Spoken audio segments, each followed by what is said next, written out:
नमस्कार, VK news देख रहे हैं आप और मैं हूं आपके साथ मयंक गौड़।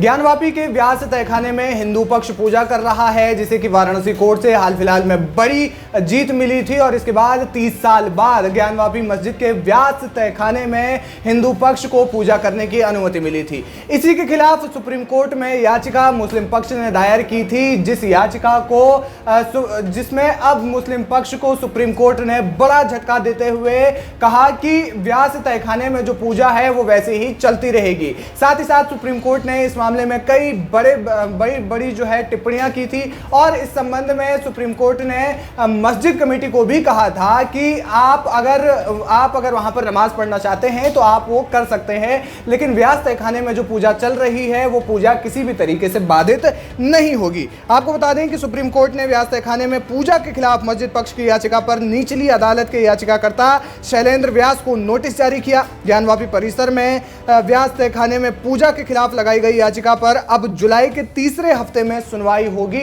और इसी बीच सुप्रीम कोर्ट ने यह कहा कि पूजा जो चल रही है वो जैसी पहले से चलती आ रही थी वो वैसी ही जारी रहेगी। मुस्लिम पक्ष भी अपनी इसमें नमाज यहां पर अदा कर सकता है। आपको बता दें कि सुनवाई के दौरान मुस्लिम पक्ष के वकील हुजैफा अहमदी ने कहा कि निचली अदालत ने आदेश लागू करने के लिए 1 सप्ताह का समय दिया था, लेकिन सरकार ने इसे तुरंत लागू कर दिया और जिस दिन कोर्ट ने जब ये फैसला दिया था तो उसी की रात से ही व्यास तहखाने में जय श्री राम के नारे शुरू हुए थे और इसके अलावा वहां पर जोरों शोरों के साथ में पूजा शुरू भी हो गई थी, जो कि अभी तक भी चल रही है। आपको बता दें सुनवाई के दौरान चीफ जस्टिस DY चंद्रचूड़ ने इस मामले में कहा, GFX में लेंगे इसको, तहखाने का प्रवेश दक्षिण से और मस्जिद का उत्तर से है, दोनों एक दूसरे को प्रभावित नहीं करते। हम ये आदेश दे सकते हैं कि फिलहाल पूजा और नमाज दोनों अपनी अपनी जगह पर जारी रखें। आपको बता दें कि सुनवाई में व्यास परिवार के वकील श्याम दीवान ने औपचारिक नोटिस जारी करने का विरोध किया और साथ ही साथ मुस्लिम पक्ष को अब इस मामले में बड़ा झटका माना जा रहा है।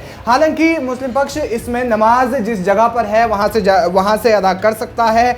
जैसे कि DY चंद्रचूड़ ने कहा कि उत्तर से मस्जिद का प्रवेश है और दक्षिण से व्यास तहखाने का प्रवेश है, तो दोनों किसी भी तरीके से एक दूसरे को प्रभावित नहीं करते। अब जब दोनों एक दूसरे को प्रभावित नहीं करते तो जो पूजा है और साथ ही साथ जो नमाज है वो निरंतर जारी रहेगी। अब सुप्रीम कोर्ट के इस फैसले पर आप क्या कुछ कहना चाहते हैं, हमें कमेंट करके जरूर बताएं। वीके न्यूज, राष्ट्र के नाम।